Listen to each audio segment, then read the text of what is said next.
Olá pessoal, esse é o canal Understandable Simplification, meu nome é Rafael Basílio. Se você gostar desse vídeo, deixe um like, compartilhe e se inscreva no canal. Vamos lá pessoal! Olá pessoal, continuando o capítulo 6 do curso de Normatização e Confiabilidade, apresentamos aqui a distribuição uniforme discreta, em que todas as possíveis realizações são igualmente possíveis, de modo que a probabilidade então será sempre 1 sobre o número de possíveis realizações, ou seja, se o número de possíveis realizações for k, então nós teremos 1 sobre k, né, como sendo aí a probabilidade, nesse caso, da uniforme discreta. Já no caso da distribuição binomial, que também é discreta, então nós temos somente 2 possíveis realizações, de modo que o sucesso é representado pela letra P e a falha, né, então seria 1 menos P. Se houver N tentativas independentes, ou seja, mutuamente exclusivas de realização, então a variável x é aleatória x, é o número total de sucessos. Então o espaço amostral é esse número de tentativas, e a distribuição de probabilidade é dada por uma distribuição binomial, né, com a seguinte expressão matemática, ou seja, nós temos ali a probabilidade de x como sendo ali um binômio nx, p elevado a x, 1 menos p, n menos x, elevado a n menos x.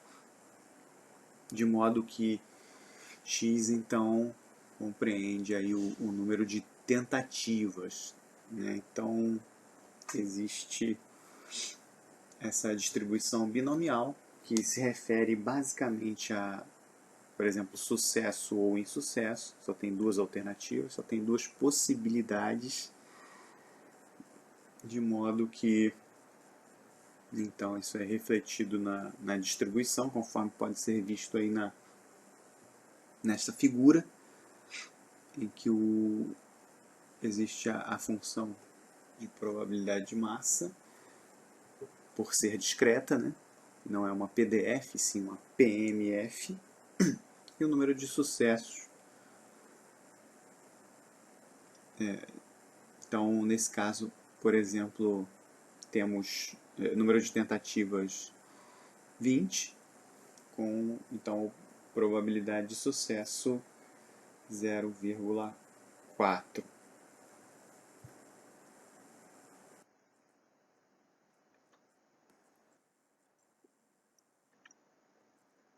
Então, a letra x, então, é o número de vezes que uma determinada realização ocorreu. Isso aí é questão já da definição lá da variável aleatória. O parâmetro p indica a probabilidade de que uma dada realização ocorrerá, por exemplo, de sucesso. E o símbolo n, né, o binômio nx, é o número total de modos que uma dada realização ocorre sem se preocupar com a ordem de ocorrência. É bastante interessante ressaltar isso, né? E esse binômio pode ser calculado então por essa expressão matemática que envolve aí os fatoriais. Então, por exemplo, essa CDF mostrada na figura mostra, né, o acumulado aí do número de sucessos até que culmina em 1, né, sempre 1, justamente porque atinge o espaço amostral por completo, né, em sua plenitude. Já a distribuição hipergeométrica, então, para uma população finita de n itens, n maiúsculo aí, entre os quais existem D itens de interesse. A probabilidade de encontrar uma realização, por exemplo, que é menor ou igual a D, objetos de interesse numa determinada amostra, sem substituições, é claro, é essa probabilidade, ou seja, o binômio dx e o binômio vezes o binômio n menos d, n menos x, dividido pelo binômio n maiúsculo, n minúsculo, em que x vai de 0 a n, x sendo menor ou igual a d, que é o número de itens de interesse, e n menos x menor ou igual a n menos d. Então essa aí é a distribuição hipergeométrica. Então, olhando a figura, nós temos aí a parte laranja mais à esquerda, para n igual a 30 e d igual a 25. Essa nomenclatura aí está o K ali, mas na verdade a figura remete a uma outra nomenclatura, por isso que eu estou corrigindo aqui agora. Então, só que eu não podia alterar a figura, visto que é uma referência. Então, nós temos um n igual a 30 e um d igual a 25 para esse caso, e n igual a 21. Já na parte azul, ou seja, a parte central, nós temos um n igual a 44, um d igual a 20 e um n igual a 22.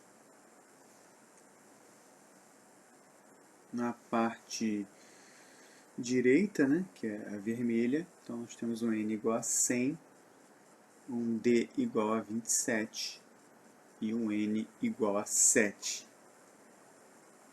Ou seja, essa distribuição hipergeométrica, ela tem itens de interesse D maiúsculo, uma população finita de N itens, ou seja, D maiúsculo tem que ser menor que N maiúsculo, porque os itens de interesse já menor ou igual pelo menos, que os itens de interesse não podem ser em maior número do que a própria população. Então, e o número n, o número n, a letra n minúscula, de n itens, sem substituição. Então a gente tem ali objetos de interesse numa amostra, sem substituições de n. Exatamente isso. Ou seja, matematicamente falando, a gente tem que x vai de 0 a n, ou seja, x menor ou igual a d, e n menos x menor ou igual a n menos d.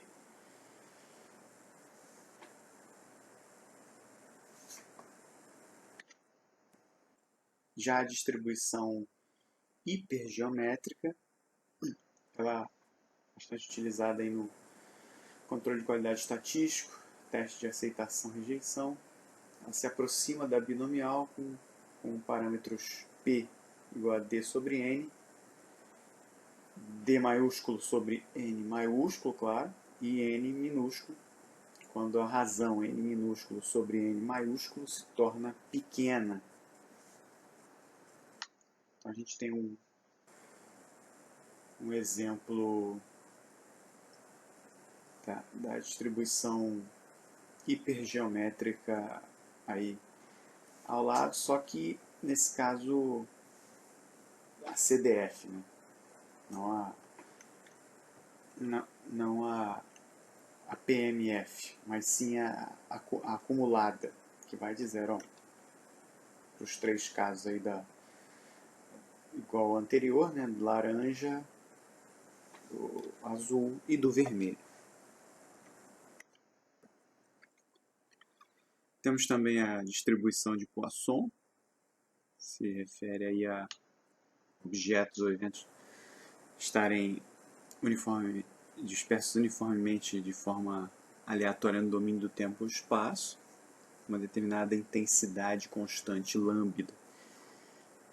Somente valores inteiros são as realizações desta distribuição, de modo que a probabilidade então é dada aí pela esse parâmetro ρ sendo aí a média da distribuição, que é o parâmetro único, basicamente, em que x aí varia para o número de realizações. Nós temos aí uma amostra gráfica nessa figura de como pode variar a distribuição de Poisson quando o lambda varia, né? Então, para lambda igual a 1, nós temos a vermelha. Para lambda igual a 4, nós temos a verde. Para lambda igual a 10, nós temos a preta. Então, ela assume diversas formas diferentes conforme lambda varia. E a distribuição geométrica, então, que é uma série de tentativas binomiais com probabilidade de falha P. De novo, x é a variável aleatória igual ao comprimento de uma série, ou seja, o número de tentativas, nesse caso de sucesso, antes da primeira falha ser observada. Então, nós temos a expressão matemática aqui que norteia, que governa esse tipo de distribuição, de modo que esse último termo, ou seja, 1 menos p elevado a x menos 1, é a própria probabilidade de que a falha não ocorrerá nas primeiras x menos 1 tentativas. Quando multiplicado por p, então representa a probabilidade de uma falha na xésima tentativa, ou seja, depois de x tentativas, então o equipamento ou componente veio a falhar. Então, essa distribuição geométrica vai mapear dessa maneira. Então, a gente tem a figura mostrando para o parâmetro P 0,2, ou seja, nós temos então a probabilidade de falha 0,2. Né? Então, se P é 0,2, então a probabilidade de falha é 0,2, o que para um equipamento, por exemplo, é bastante elevada, visto que isso é, em termos de porcentagem, estamos falando aí de 20%. Então, o equipamento jamais pode ter uma probabilidade de falha de 20%. É muito, muito elevada. Ou seja, de uma em cada 5 tentativas, o equipamento falha. Isso em termos de engenharia de confiabilidade, esse valor é bastante elevado. Bom, me despeço por aqui. Até o próximo vídeo, se Deus quiser.